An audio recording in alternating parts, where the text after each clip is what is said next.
सबसे पहले हम अपने राह बिरहा म्यूजिक पर हम सभी श्रोता सज्जनों को नमस्कार प्रणाम करतनी। आज के मिलन में आप लोगन के एगो बहुत बढ़िया कहानी हम बतावतनी। जवन मनुष्य का पल पल समय जो बीत रहा है वही एक इतिहास होता है। आज मैं कहानी बताऊं आपको, भयावह भूत की कहानी। भूत क्या होता है?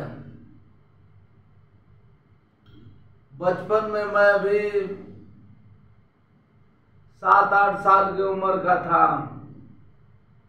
गर्मी का समय था।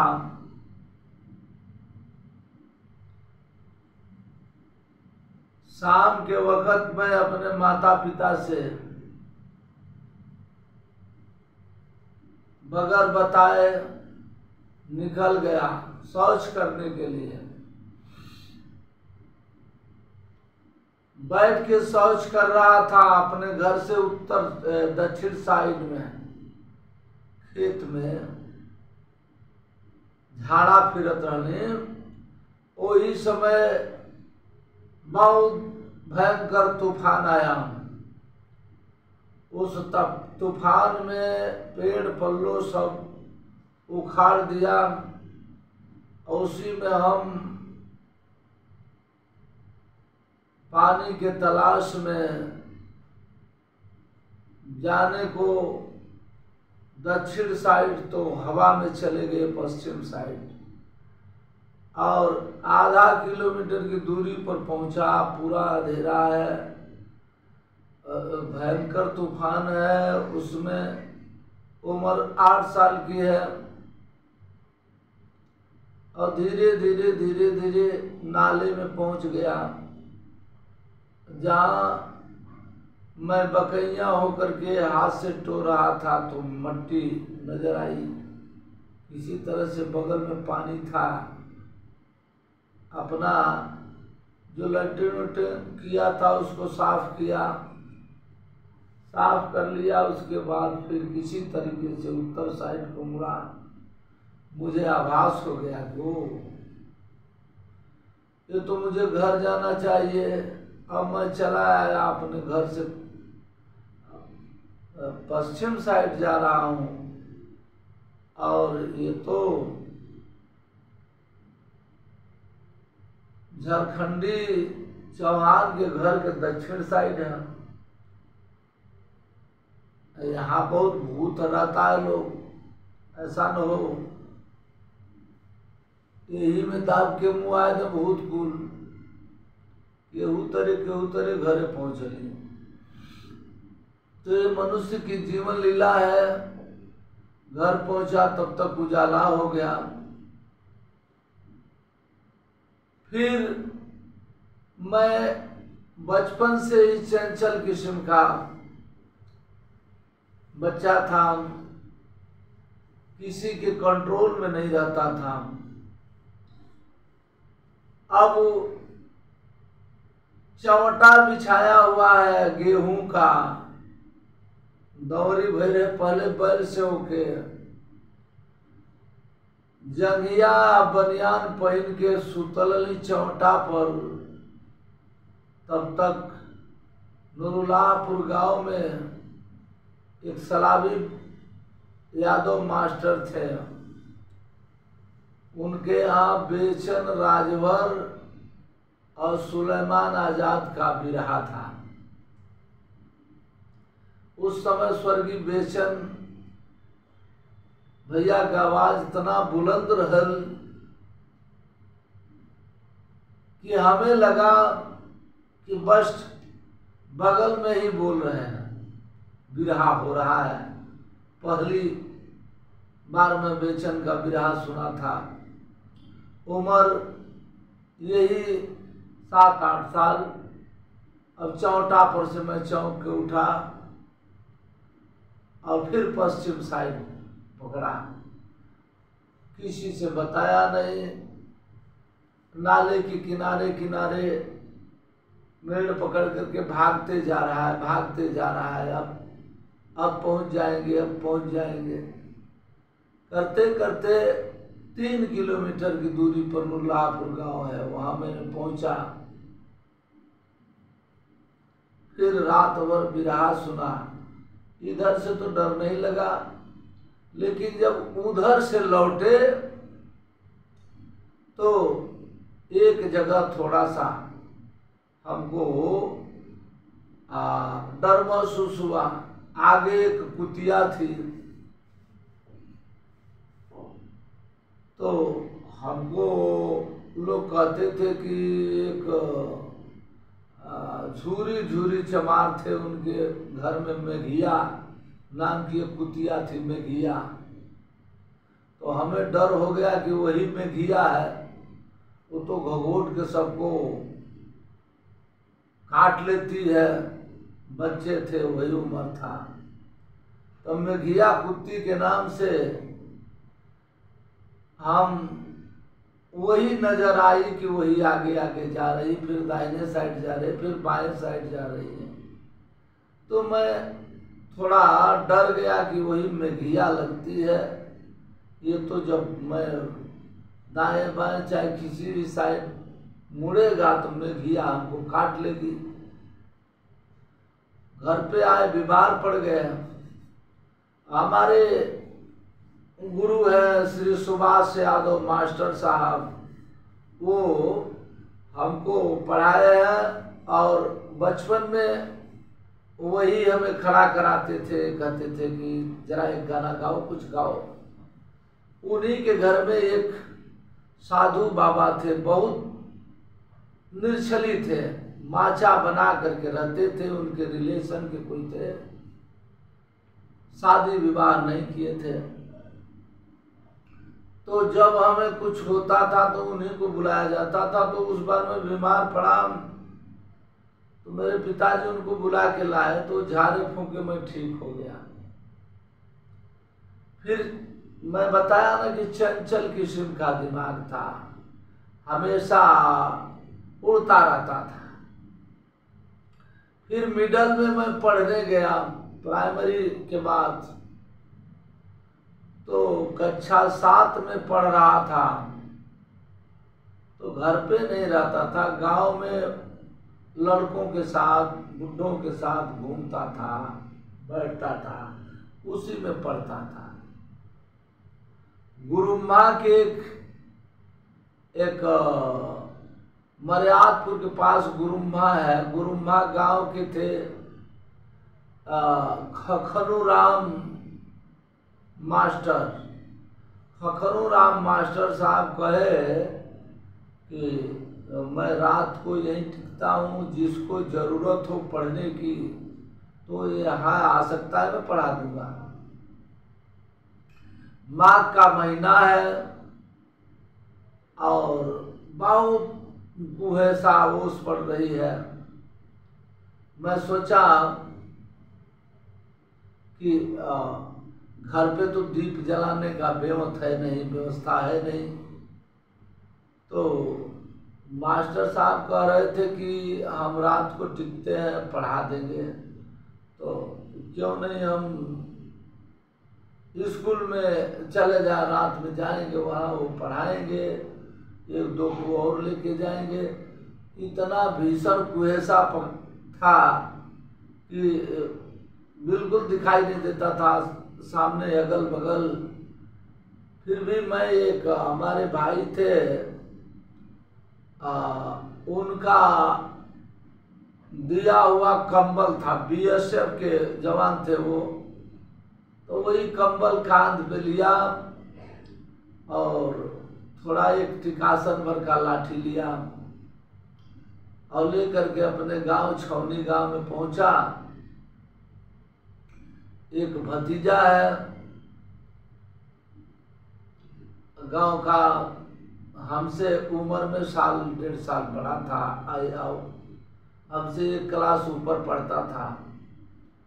तो मैं उससे कहा कि यार मास्टर साहब बता रहे थे खनुराम कि जो पढ़ना चाहे आए तो हम रात में पढ़ा देंगे,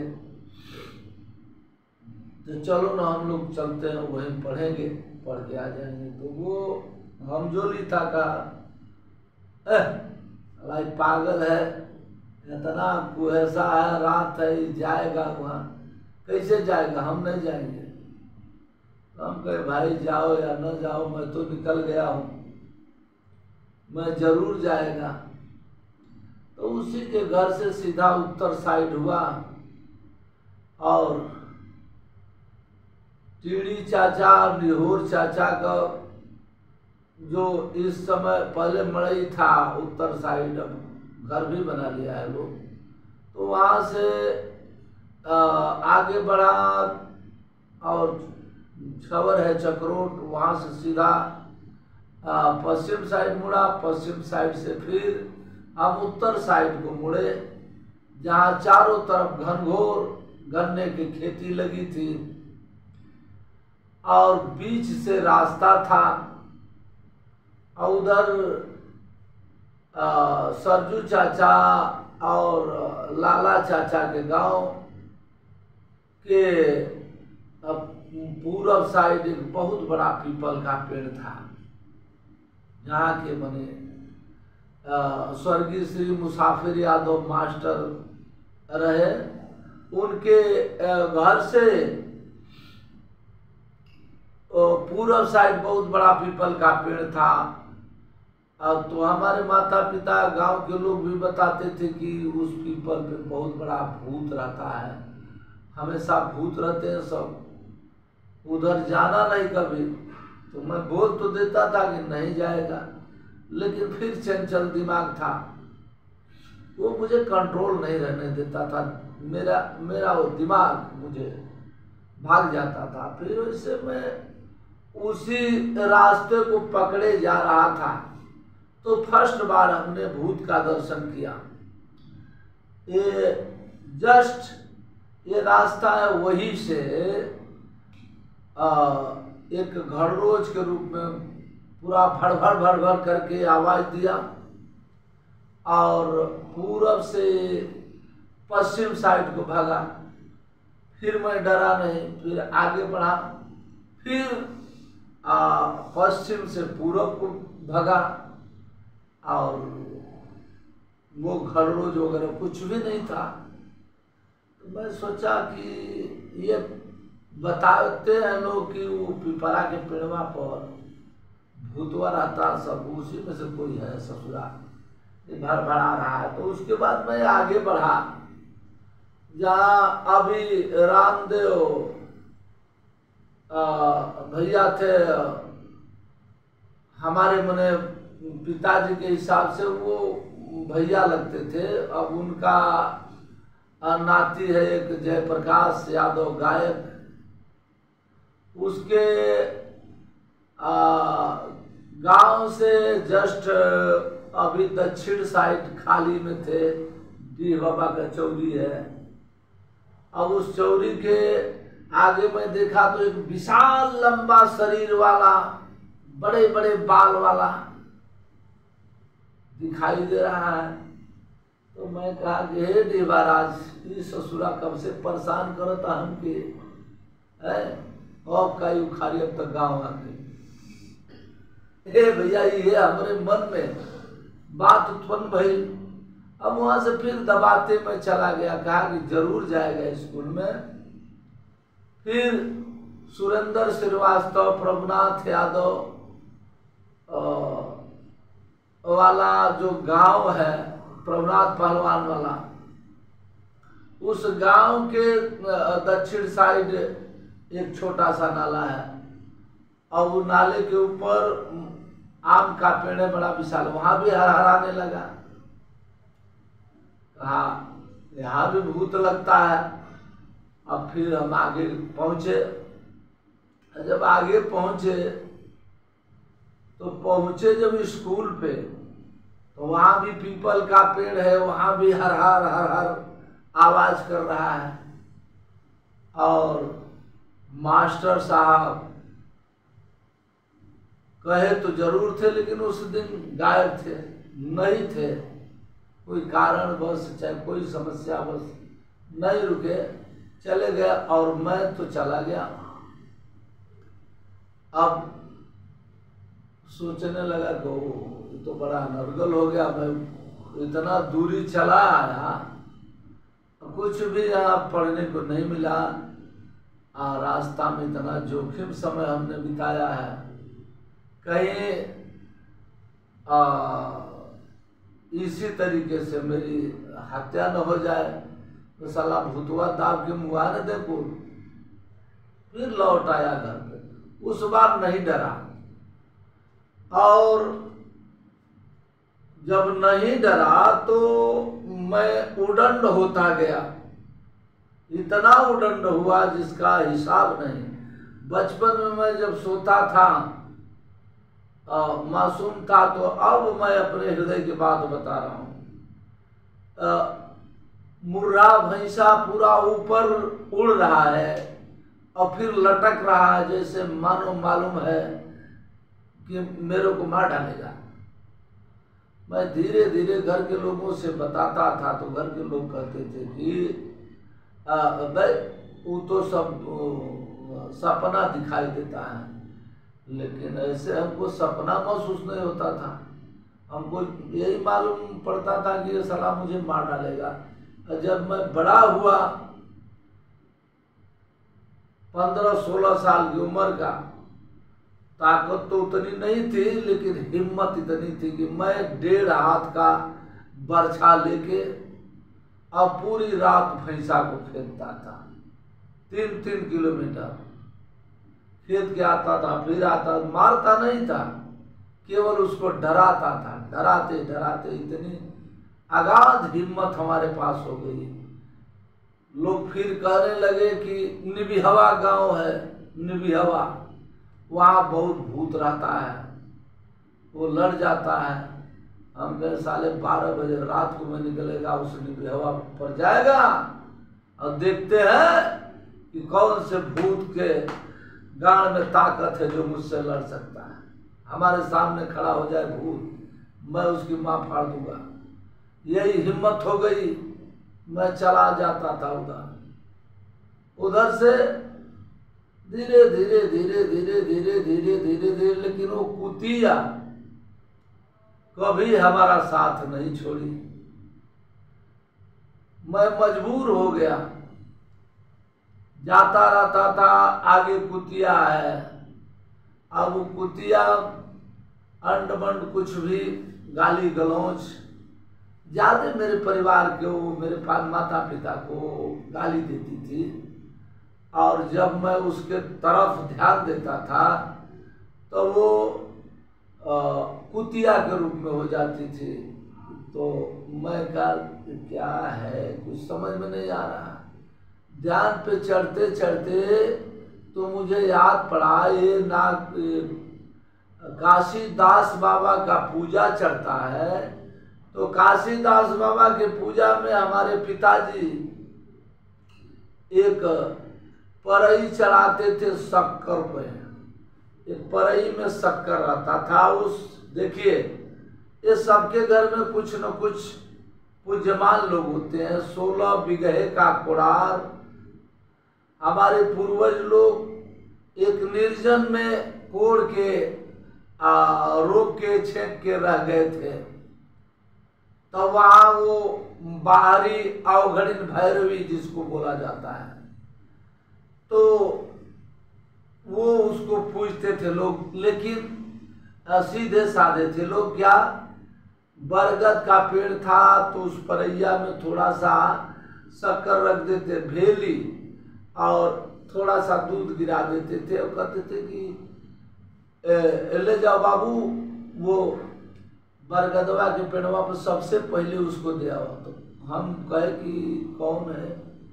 तो यही शकरपुतिया है। शकरपुतिया कैसा होता है? तो पूजा चढ़ेला, हम हूँ नहीं जानता नहीं, हमारे पूर्वज के लोग चढ़ावेला। तो बहुत दिन तक उस शकरपुतिया हमको परेशान किया। तो शकरपुतिया जब परेशान करने लगी तो मैं उसको कुछ देता नहीं था, गाली देता था। कारण ये हुआ कि मैं अपने ससुराल वाले गांव में जब पहुंचा, परसिया जयराम गिरी स्वर्गीय श्री राम रेखा यादव के गांव में पटीदारी में, तो जब वहां मैं पहुंचा तो वहां भी दर्शन होता था उसका। अभी चलते जा रहा हूँ, आगे आगे जा रही है और फिर अंतर्ध्यान हो जाएगी, फिर किसी रूप में हो जाएगी, तो फिर किसी रूप में हो जाएगी। तो फिर परेशानियां बढ़ने लगी, पशु मरने लगे, परेशानी होने लगी। फिर मैं गया तो बनारस में सर्वेश्वरी मंदिर, फिर बाबा कीनाराम के यहाँ पहुंचे। तो वहाँ जितने मासूम कुतिया के बच्चे थे वो सब मेरे तलवे चाटने लगे। मैं बहुत दया उत्पन्न हुआ। तो वहाँ लोग कहे कि यहाँ आने से बहुत बड़ा फायदा है, कोई पूजा पाठ, कोई कुछ भी रुपया पैसा यहाँ देना नहीं है, केवल मच्छी भात चढ़ा देना है। धन्य हो शकरपुतिया भैरवी माता। अब उसी दिन से हमारा प्रभु उद्धार कर दिया। लेकिन आज भी भूत से तो मैं डरता नहीं। कैसा भूत होता है, मैं अपने जिंदगी में कभी भूत को कुछ समझा ही नहीं कि भूत क्या होता है। भूत से लड़ने के लिए आगाध क्षमता रखता हूँ। मैं कभी, मेरे रोंगटे नहीं खड़े हुए, बचपन से ऐसा निर्भीक हूँ। और वो शकरपुतिया हमेशा नजर आती है, कभी सुंदर सरस्वती के रूप में आती है, 16 साल की बन के। मेरे गाल पर भी पप्पी दिया है। धन्य है अनंत रूपों वाली माता भैरवी सरस्वती की। बोलिए बोलिए भैरवनाथ की, बाबा भूरी महाराज की जय।